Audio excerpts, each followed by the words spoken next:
अस्सलाम वालेकुम गाइस, कैसे हैं आप सब। उम्मीद है आप सब खैरियत से होंगे। आप देख रहे हैं अपना पसंदीदा चैनल स्टडी विद खोला। हमारी आज की वीडियो का टॉपिक विलियम ब्लेक है। विलियम ब्लेक एक ऐसी पर्सनैलिटी हैं जिनका पोइट्री की हिस्ट्री में बहुत बड़ा नाम है। ये अपने नाम से ही जाने पहचाने जाते हैं। आज की वीडियो में हम विलियम ब्लेक की बायोग्राफी, इनकी लाइफ हिस्ट्री, इनकी डेथ हिस्ट्री, इनकी पर्सनल लाइफ, इम्पॉर्टेंट फैक्ट्स और इनकी राइटिंग का स्टाइल और इनकी जो यूनिकनेस है उसको डिस्कस करने वाले हैं। So let's start today's video without time wasting. सबसे पहले जी इनकी बायोग्राफी। डेट ऑफ बर्थ, ये कब पैदा हुए। विलियम ब्लेक नवंबर 28, 1757 में पैदा हुए। वो प्लेस कौन सी थी जहां पे इनकी बर्थ हुई? London, England. इनकी डेट ऑफ डेथ क्या थी? इनकी डेथ किस सेंचुरी में हुई? 12 अगस्त 1827 को। इनकी जो टोटल एज थी डेथ तक वो कितनी थी? 69 ईयर्स ओल्ड। इनकी बर्थ से इनकी डेथ तक जो एज थी वो 69 ईयर्स ओल्ड थी। इसके अलावा ब्लेक की जो मैरिज हिस्ट्री है उस पर बात करते हैं। इनकी शादी जो है किससे हुई? उस लेडी का नाम जो था वो कैथराइन बाउचर था। और पीरियड कौन सा था, यानी कि ईयर कौन सा था? 1782। They were married until his death in 1827। जब तक इनकी डेथ हुई थी आखिरी लम्हात तक इनकी वाइफ ही थी। She associated with the painting and hand coloring of his poems. और जो इनकी वाइफ कैथरीन बाउचर थी उनकी जो हॉबी थी पेंटिंग थी और हैंड कलरिंग थी पोएम्स की। His life is considered simple, boring when compared to the lives of the contemporaries like Coleridge, Shelley, Keats. अगर हम बात करते हैं दूसरे जो इनके कंटेम्प्रेरी जो पोएट्स थे, लाइक कॉलरेज की बात करते हैं, शैले की और कीट्स की, तो इनको जो है बोरिंग और सिंपल माना जाता है। उसका रीजन तो ये था कि इन्होंने सिर्फ एक ही लेडी से शादी की। इसके अलावा ये बहुत सिंपल लाइफ गुजारते थे।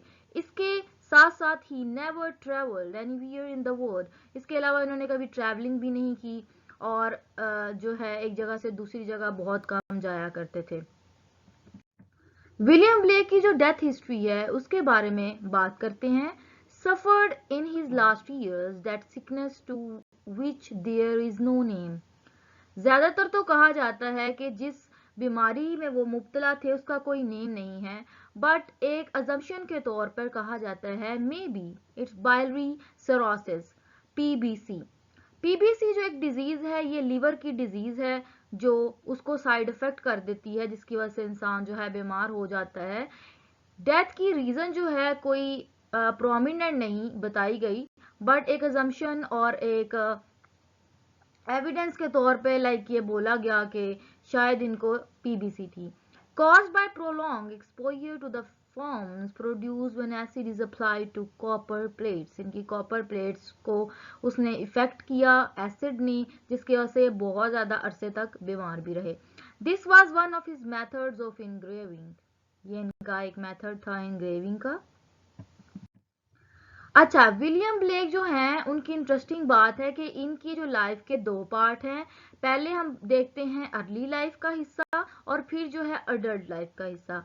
ही begins his artistic career at 10 years old when his father sent him to the best drawing school in England, apprenticed to an engraver at 14.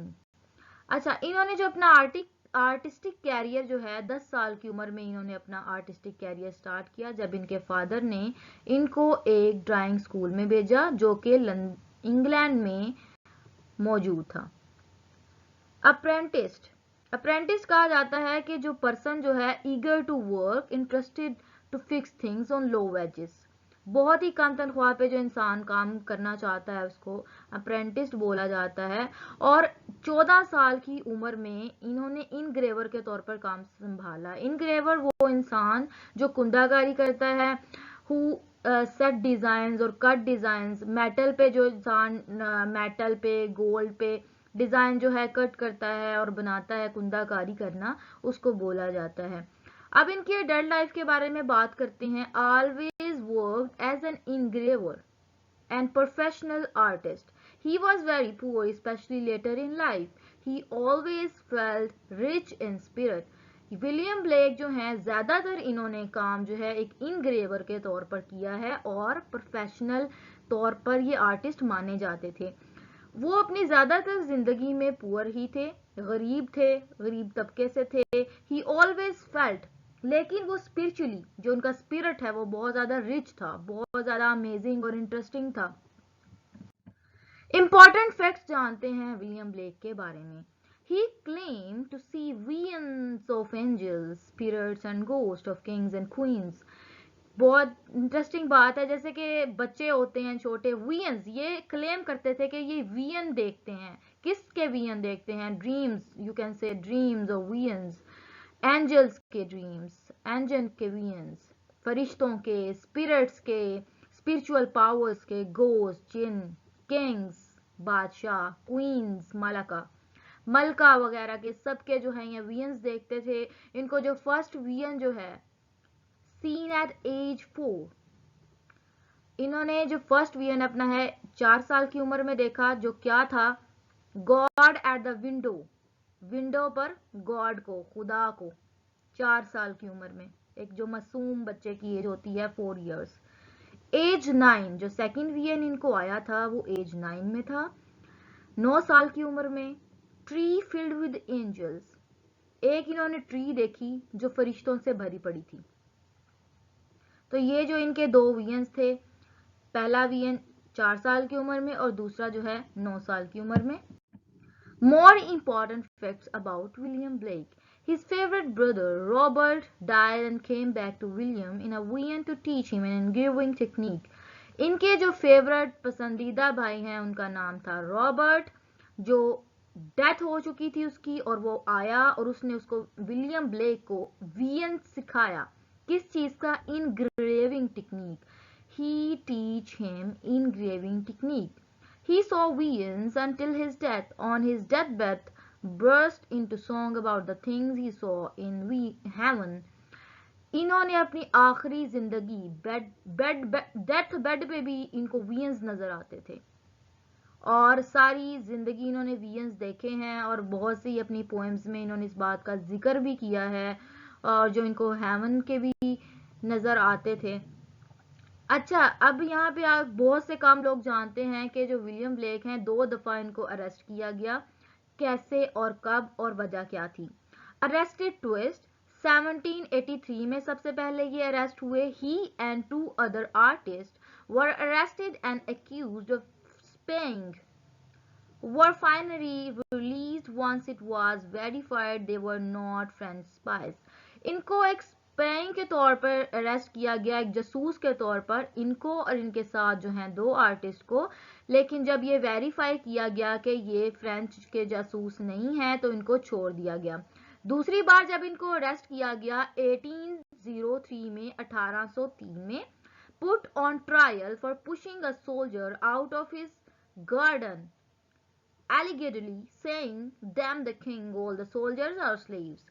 इन्होंने जो है एक ट्रायल के तौर पर एक सोल्जर को गार्डन से निकाला और उसको बोला कि सारे जो सोल्जर्स हैं वो स्लेव हैं, जिसकी वजह से इनको जो है अरेस्ट किया गया 1803 में। Realities about blacks poetry. अब हम जानते हैं कि वो कौन से हकायक हैं जो इनकी पोएट्री से मुंसलिक हैं। His work received little attention during his lifetime. इनके काम को बहुत ही कम अटेंशन मिली है इनकी जिंदगी के दौरान। Most of his poetry was not widely published. इनकी बहुत ज़्यादा जो राइटिंग्स हैं और पोएम्स हैं पब्लिश नहीं की गई। When his work was noticed, people thought it and Black himself was weird, confused और mad. जब इनकी पोएट्री नोटिस में आना शुरू हुई तो लोगों ने सोचा कि black was weird, he is strange, you can say weird means strange, confused or mad. He himself think about this scenario. He printed most of his poetry himself. इन्होंने बहुत सी पोएट्री जो है वो खुद प्रिंट की है, और इनकी जो है कोट हम आपके साथ शेयर करते हैं. I must create a system or be enslaved by another man's.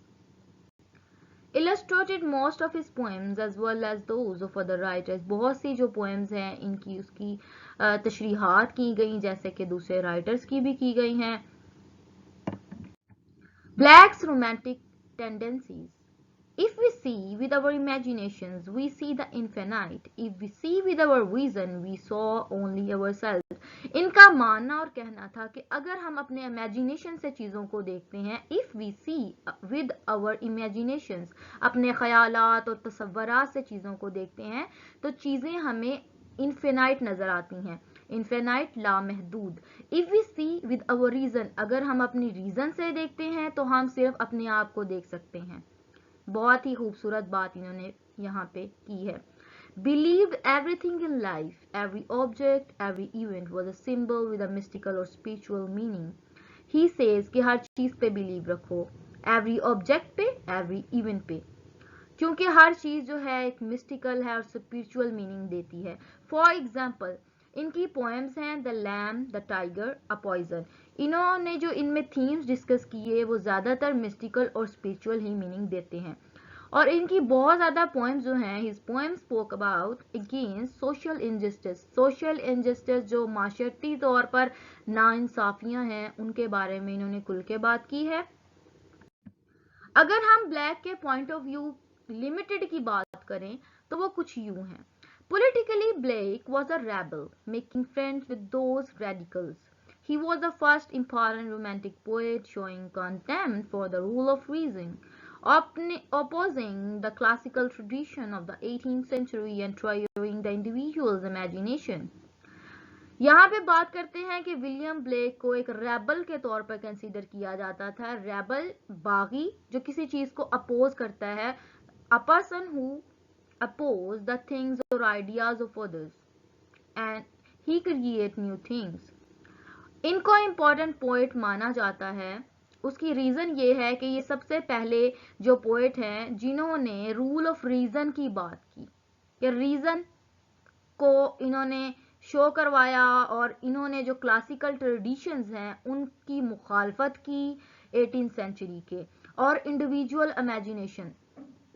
और इनकी जो he presents his view in visual images rather than abstract ideas. इन्होंने जो visual images पर consider किया, उस पर जोर दिया, rather than abstract ideas, concrete ideas. Blake writes his poems in plain and direct language. William Blake का जो writing style था वो plain था, simple था और direct था.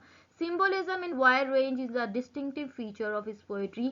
सिंबोलिज्म जो है बहुत ही इंटरेस्टिंग और डिस्टिंक्टिव फीचर है इनकी पोएट्री का, जो बहुत से पोइट्स में नहीं मिलता.